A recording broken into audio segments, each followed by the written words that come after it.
Take a nice walk, my husband James called out mockingly from the driver's seat, his family laughing along with him. I stood frozen in disbelief, one hand on my 8-month pregnant belly as their luxury SUV pulled away from the remote gas station. The searing Florida sun beat down on me as I watched their taillights disappear, headed toward their beach resort vacation, without me. My name is Kayla Thompson, and up until that moment, I thought I knew what betrayal felt like. But watching my husband of 3 years abandon his pregnant wife at a gas station in the middle of nowhere, now that was a new level of cruelty. His mother Diana and sister Ashley were in the back seat, and I could still see their smirking faces as they drove off. It had started as a normal bathroom break during our road trip to Daytona Beach. I had asked James to wait while I used the restroom, as walking was becoming increasingly difficult in my 3rd trimester.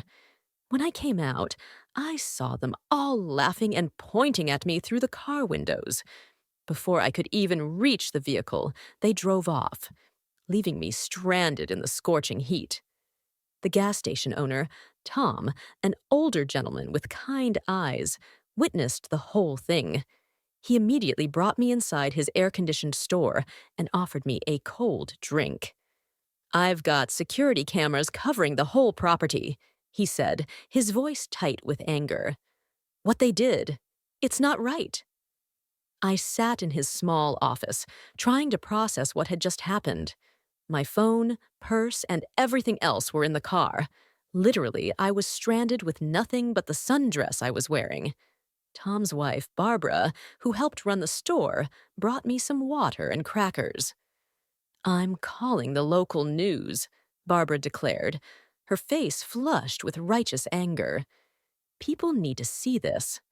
What kind of man leaves his pregnant wife stranded, and his family laughs about it? This isn't right." I should have felt embarrassed or tried to stop her, but instead, a strange sense of calm washed over me. Let them call the news. Let everyone see exactly what kind of man James Wilson really was. I rubbed my swollen belly, feeling my baby girl kick. I knew this wasn't just about me anymore. This was about protecting my daughter from a family that thought cruelty was amusing. Looking back, there had been warning signs about James and his family from the beginning. When we first met at a charity gala 3 years ago, James seemed different from his family, kinder, more genuine. He was a corporate executive at Florida Values Insurance, a company that prided itself on traditional family principles. I was a kindergarten teacher who loved working with children. We fell in love quickly, and despite his family's subtle disapproval, we got married within a year. Diana, my mother-in-law, ran the prestigious Wilson Family Foundation, which organized high-profile charity events in Jacksonville. She never missed an opportunity to remind me that I didn't quite fit into their social circle. "It's sweet that you work with children," she would say, her voice dripping with condescension. I always hoped James would marry someone more accomplished. Ashley, James's sister, was even worse. She'd orchestrated countless social situations designed to humiliate me, like the time she invited me to a casual lunch that turned out to be a formal charity board meeting, leaving me mortified in my simple sundress among women in designer suits. "Oh, I must have forgotten to mention the dress code," she said with a smirk. But James always defended me, at least in the beginning. That changed when I got pregnant. It was as if a switch flipped in him. Suddenly, he started agreeing with his mother's criticism, laughing at his sister's cruel jokes, and treating me like I was an embarrassment. Tom's voice brought me back to the present. "The news crew will be here in about an hour," he said, checking his phone. "And I've got the security footage ready. Shows everything clear as day." Barbara handed me another bottle of water. "Your hands are shaking, dear. When was the last time you ate?" I realized I'd missed lunch, caught up in the excitement of the trip. The trip that was supposed to be our last vacation before the baby came. James had insisted his family join us, claiming it would be good for bonding. I should have known something was wrong when he made me sit in the back seat so his mother could sit up front. He said it was because she gets carsick, I said quietly. But they were whispering and laughing the whole time. Barbara's face hardened. Well, they won't be laughing when everyone sees what they did. My nephew works at Channel 7 News. Trust me, this story won't stay quiet. While waiting for the news crew, I borrowed Tom's landline to call my best friend Nicole. She'd never trusted James or his family, especially after what happened at my baby shower last month. "Kayla, thank God you're okay," Nicole answered. "You need to see what they're posting on social media right now." Tom turned his computer monitor toward me, logging into Facebook. There on James's page was a series of photos posted just 20 minutes ago. My hands shook as I read the caption. "Finally, free for a relaxing family vacation. Some people just can't handle the Wilson lifestyle. Beach life, family first." The photos showed James, Diana, and Ashley lounging by the resort pool, cocktails in hand, acting like nothing was wrong. "There's more," Nicole said grimly. "Diana's foundation just announced a fundraiser for family values and responsibility next week. The hypocrisy is unreal." Tom's security footage was playing on his other monitor. I watched myself walking out of the bathroom, my pregnant belly prominent, as James's SUV deliberately pulled away. The sound was clear enough to pick up their laughter. "Those aren't people," Barbara muttered, watching the footage. "They're monsters." My phone was still in the car, along with my hospital bag. The bag I'd packed carefully with everything I might need given how close I was to my due date. The realization hit me hard. They hadn't just abandoned me. They had deliberately put my baby at risk. A sharp pain shot through my abdomen. Barbara noticed immediately and grabbed my hand. "Honey, are you having contractions?" "Just Braxton Hicks," I assured her, but another pain made me gasp. "At least, I think they are." Tom was already on the phone with emergency services. "Better safe than sorry," he said. "The nearest hospital is 40 minutes away." As if on cue, a local news van pulled into the parking lot. The reporter, a woman named Jennifer Parker, took one look at my condition and made an executive decision. "We're getting you to the hospital first," she said firmly. "We can do the interview there. This story isn't just about abandonment anymore. It's about endangering an unborn child." As they helped me into the news van, I saw more media vehicles approaching. Apparently, the story had already caught attention. My hands shook as another contraction hit. "This one's stronger than before." "The doctors will take good care of you," Jennifer assured me, holding my hand as they drove. "And we'll make sure everyone knows exactly what kind of people the Wilsons really are." Looking out the window at the gathering media circus, I realized that this had become much bigger than just me. Sometimes, the worst moments in our lives lead to unexpected justice. The hospital's maternity ward became an unexpected headquarters for what was quickly turning into a viral news story. My contractions subsided, false labor brought on by stress, the doctor said, but they wanted to keep me overnight for observation. By evening, the security footage from the gas station had hit every major news outlet in Florida. "Mrs. Wilson," a nurse said, poking her head into my room, "there are more reporters asking to speak with you. Should I send them away?" I was about to answer when my phone lit up. Nicole had brought it to me after retrieving it from the resort where James and his family were staying. A staff member had found it in their room, and after seeing the news, reached out to help. "Kayla, turn on Channel 7 now," Nicole urged, her voice urgent. "They're interviewing Diana at the resort." The nurse helped me find the right channel. There was my mother-in-law, perfectly coiffed in her designer resort wear, trying to spin the story. This is all a misunderstanding, Diana said smoothly to the reporter. Kayla has been very emotional lately. Pregnancy hormones, you understand. She asked for some time alone, and we respected her wishes. The reporter wasn't buying it. We have security footage showing your son and your family laughing as you drove away.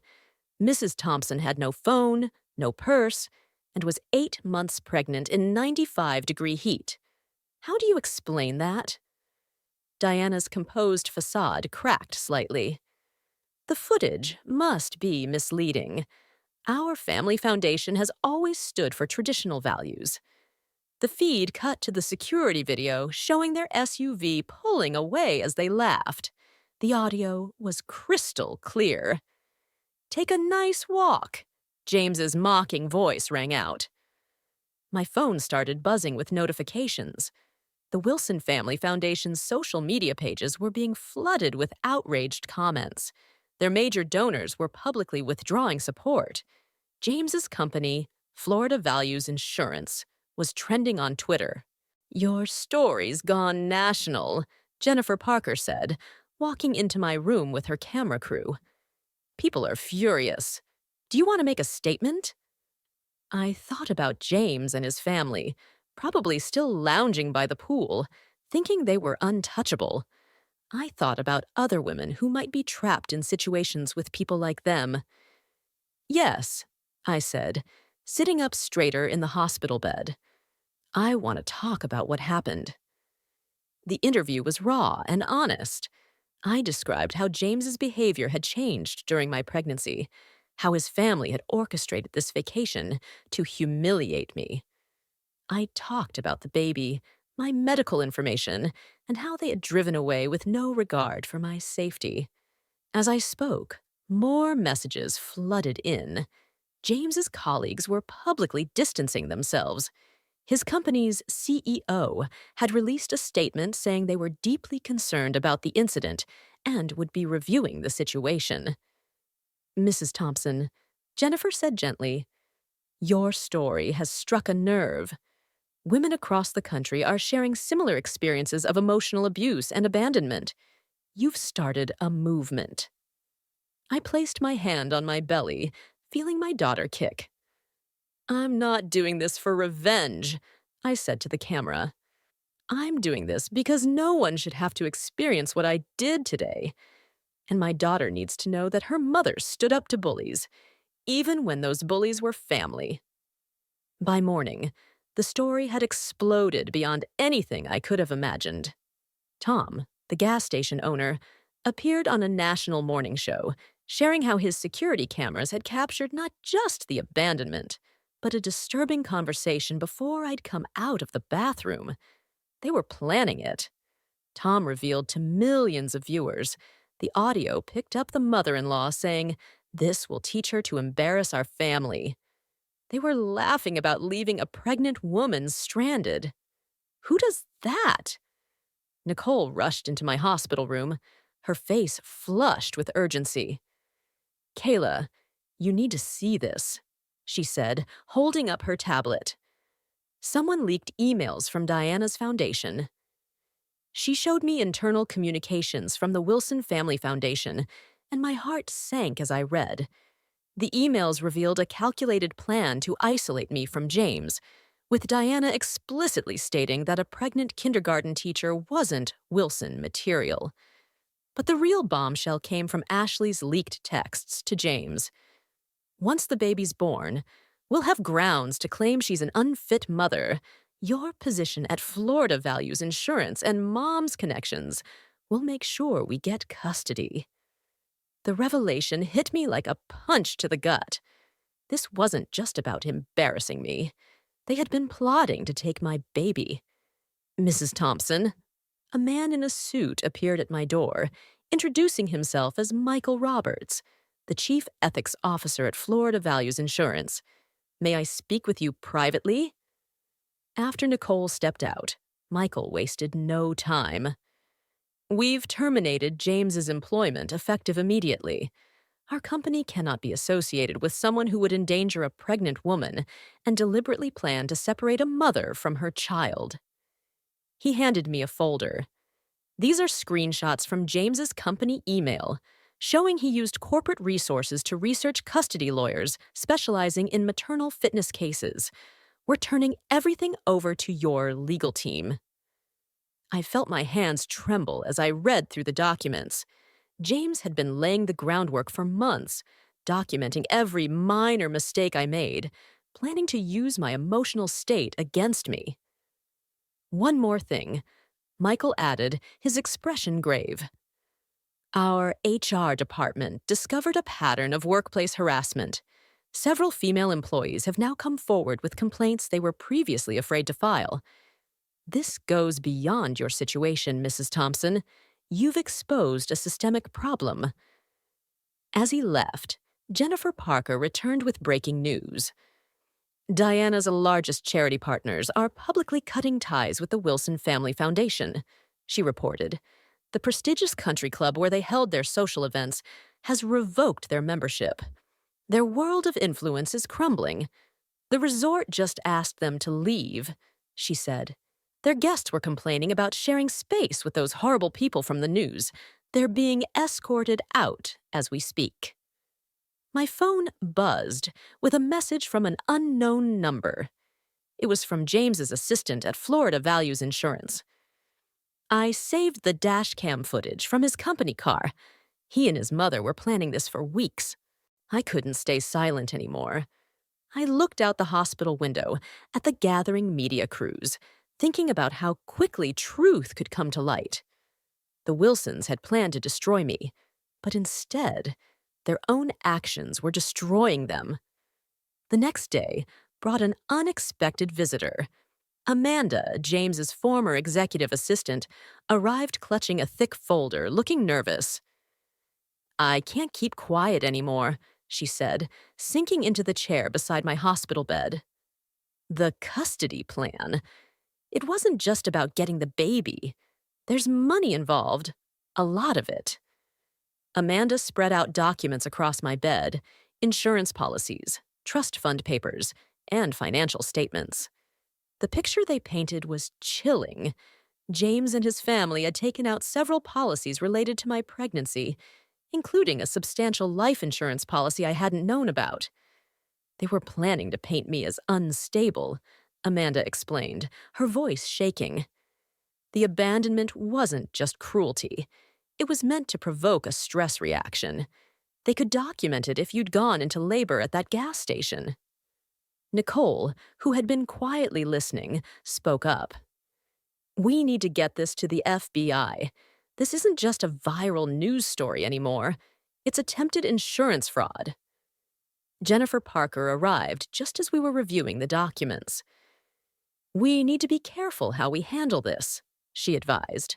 The Wilsons still have powerful friends. They're already trying to spin this as a publicity stunt. As if on cue, my phone lit up with a notification. Diana had posted a video statement on the foundation's website. Tears streamed down her perfectly made-up face as she claimed, "We only wanted to protect our grandchild. Kayla's erratic behavior had us deeply concerned. We never meant to." The video cut off as another call came in. James himself. After conferring with Jennifer and Amanda, I put the call on speaker. "Kayla, baby, please," he begged, his voice sweet. "This has all gotten out of hand. Let's talk privately, work things out. Think about our daughter. She needs her father." I thought about the insurance policies, the C plans, and the calculated cruelty. You're right, James. She does need her father, just not one who would risk her life for a financial scheme. "What are you talking about?" he snapped. "Be careful what you say, Kayla. Remember who you're dealing with." "No, James. Remember who you dealt with. A kindergarten teacher who knows how to document everything, who has witnesses, security footage, and now your own paper trail, who has the national media watching every move you make." The line went silent for a moment. When he spoke again, the fake sweetness was gone. "You'll regret this. My family, your family, is finished." I cut in. "Check your phone." The FBI just announced an investigation into the foundation's finances. Apparently, someone sent them some very interesting documents. Amanda smiled grimly as she hung up her own phone. The federal agents just arrived at the motel where they're staying, she reported. The insurance company's fraud division is cooperating fully. I rubbed my belly, feeling my daughter kick strongly. She's going to grow up knowing her mother stood up to bullies, I said softly. That's worth more than any trust fund. Jennifer's camera crew captured the moment the FBI led Diana out of the motel in handcuffs, her perfectly crafted image crumbling as she faced the consequences of her actions. Sometimes justice comes in unexpected ways. 1 week later, I sat in my hospital room, cradling my newborn daughter, Lily, who had decided to arrive 2 weeks early. She was perfectly healthy and beautiful. The TV mounted on the wall played coverage of the Wilson family's downfall. Breaking news. Federal investigators have uncovered a pattern of insurance fraud at the Wilson Family Foundation, the anchor announced. Sources say the attempted exploitation of a pregnant woman was just the tip of the iceberg. The footage cut to James being led out of his lawyer's office in handcuffs. No longer the polished executive, he looked like a desperate man facing federal charges. Diana's foundation was being dissolved, its assets frozen. Ashley's social connections had evaporated overnight. Tom and Barbara from the gas station had sent flowers along with a note. Your daughter has a strong mother. That's worth more than any fancy family name. Nicole helped me adjust Lily's blanket as we watched James's company CEO make a statement. Florida Values Insurance is establishing a fund for victims of domestic manipulation and financial abuse. The seed money comes from the bonus we withdrew from James Wilson upon his termination. I looked down at Lily, sleeping peacefully in my arms. She would grow up knowing her mother's strength, not her father's cruelty. Sometimes, the best revenge isn't about getting even. It's about breaking free and building something better from the ashes. 3 months later, I returned to my kindergarten classroom, greeted by supportive parents and administration who had stood by me throughout the ordeal. On my desk sat a framed newspaper article, Gas Station Abandonment Case Leads to New State Law, the Thompson Protection Act. The Thompson Protection Act now made it a felony to deliberately abandon a pregnant woman in dangerous conditions. Diana's crocodile tears at her sentencing hadn't swayed the judge, who cited her calculated cruelty in handing down a 5-year sentence for insurance fraud. James and Ashley faced similar consequences for their roles in the scheme. My story had become a catalyst for change. Florida Values Insurance had hired me as a consultant for their new family protection initiatives. The speaking invitations poured in from women's groups who asked about my message to others. Sometimes the worst moments in our lives lead to our greatest strength, I said at one of the talks. Lily will grow up knowing that her mother didn't just survive. She helped change things for the better.